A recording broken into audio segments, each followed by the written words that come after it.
Well mga idol, matapos ng manalo ang Los Angeles Lakers sa laban nila kontra nga po sa kupunan ng Clippers, final score 97-122. So ngayon nakita natin mga kaibigan ang first appearance din ni Luka dito nga po sa kupunan ng Los Angeles Lakers. Though hindi naman siya naglaro pero nasa bench siya sa mga kaibigan at inaasahan po by Sunday o sa mga susunod na game ng Lakers ay makakasama na itong si Luka.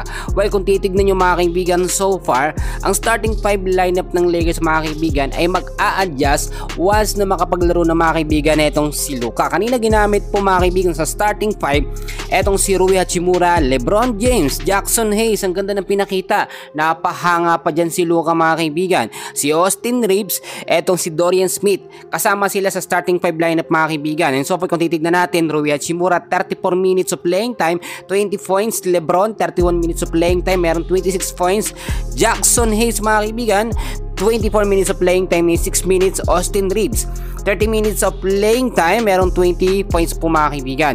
Nakita naman natin mga kaibigan na very impressive ang pinakita ng Lakers. Wala si AD, si Anthony Davis, pero nakakagalaw ng maayos ang Lakers. So hindi talaga problema ngayon mga kaibigan na kahit wala si AD mga kaibigan, may depensa pa rin ng Lakers. Tulad na aking sinasabi, basta meron pong legit na sentro sa starting 5 lineup ng Lakers mga kaibigan ay makakadepensa na maayos, no? At mananalo ang Lakers mga kaibigan. Ang kupunan ng Clippers, hindi yan basta-basta mga kaibigan, no? Palakas din yan. Kung walang depensa ang kanilang kalaban, hindi mananalo ang Lakers mga kaibigan.